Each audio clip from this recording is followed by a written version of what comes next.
In this lecture, we will talk about 32-bit versus 64-bit operating systems. There are two types of processors are most often used in computers, 32-bit and 64-bit. Those are the chipsets that reside on your hardware. These processors tell you how much memory a process can access from a CPU register. 32-bit system can address a maximum of 4 GB.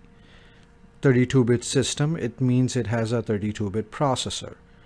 But it can address a maximum of 4 GB, but actual limit is often a lot less. So around 3.5 GB of RAM it can access. A 64-bit computer, on the other hand, which means it has a 64-bit processor, can access more than 4 GB of RAM. Actually, the total limit is around 16 exabytes. If a computer has 8 GB of RAM, it better have a 64-bit processor. Most computers released in the past were built on 32-bit architecture, and most operating systems were designed to run on a 32-bit processor.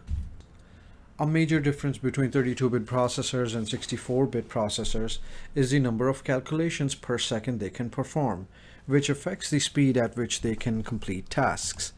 When using latest software, games, and programs, 64-bit systems users can easily switch between various applications without any Windows hanging problems.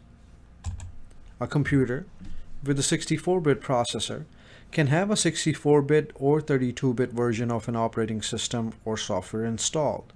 But in most cases, 32-bit is not compatible with 64-bit OS or software. It may not run or cause many issues. So for example, if you're running a 64-bit operating system, there may be some programs that were built for 32-bit. They will probably still run on 64-bit because of backwards compatibility, but not the case with all programs. So in most cases, if you're using a 32-bit system and you try to run a 64-bit program, in most cases it's not going to work. Some programs may run on 64-bit operating system even though they're 32-bit just because of backwards compatibility, but that's not always the case. You can also check your architecture in Linux by running two commands, arch and uname -m. Let's look at those commands through the terminal so you can have a better idea. So for example, if I type in arch, it will tell us x86_64. So 64, that means 64-bit. You can also run uname -m, and it will also tell you your architecture. Currently, we are using 64-bit operating system. And this is also a case when you begin to look into what operating system you're going to be using, and let's say you have two choices between 32-bit and 64-bit, you should go with 64-bit because 64-bit systems are newer and they can process a lot of things much easier and faster as compared to 32-bit. 32-bit systems are much older. 64-bit systems are much newer.